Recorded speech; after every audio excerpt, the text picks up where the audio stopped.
today's blog, U.S. failed to clarify 9-line with law. So, without further ado, let's dive right into it now. The U.S. State Department said China failed to clarify its controversial 9-line claim over the South China Sea in a way consistent with international law. The department's Bureau of Oceans and International Environmental and Scientific Affairs published a study on Friday, December 5, assessing the consistency of China's maritime claims with international law. The study was released ahead of a December 15 deadline for China to respond to the Philippines' historic arbitration case on the disputed sea before an international tribunal. The U.S. study also came just 2 days before China released its own position paper detailing its objection to the case. In the 26-page paper, the U.S. said that China's position on its maritime claims is unclear. It analyzed 3 possible interpretations of the 9-line, 2 of which do not have a proper legal basis under the law of the sea. Unless China clarifies that the dashed line claim reflects only a claim to islands within that line and any maritime zones that are generated from those land features in accordance with the international law of the sea, as reflected in the Laos Convention, its dashed line claim does not accord with the international law of the sea, the paper concluded. The U.S. was referring to the 1982 United Nations Convention on the Law of the Sea UNCLOS, which the Philippines cited in its arbitration case to invalidate the 9-line. Manila is a key treaty ally of Washington. The U.S. State Department said that the study was part of a series to examine a coastal state's maritime claims and/or boundaries and assess their consistency with international law. Yet the timing of the publication was close to the deadline for China's counter-pleading. The paper reiterated earlier statements of State Department officials asking China to clarify the 9-line. Although the U.S. government is active in protesting historic claims around the world that it deems excessive, the United States has not protested the dashed line on these grounds because it does not believe that such a claim has been made by China. Rather, the United States has requested that the government of China clarify its claims. Chinese Foreign Ministry spokesman Hong Lei criticized the U.S. study on Tuesday, December 9. The U.S. report ignores the basic facts and international legal principles and is contrary to its promises not to take a position or sides. It is not helpful to the resolution of the South China Sea issue and the peace and stability of the South China Sea. We urge the U.S. side to abide by its promises, act and speak cautiously and objectively and fairly view and deal with the relevant issue, Reuters quoted him as saying. China criticizes what it views as U.S. meddling in its disputes with its neighbors. Vietnam, Malaysia, Brunei and Taiwan also claim parts of the South China Sea, believed to hold vast deposits of oil and gas, and a major shipping route.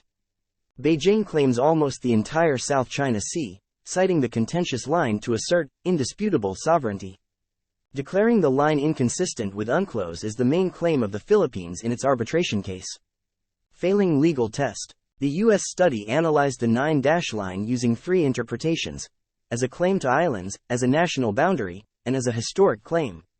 It is only the first interpretation where the U.S. said the line could be consistent with UNCLOS.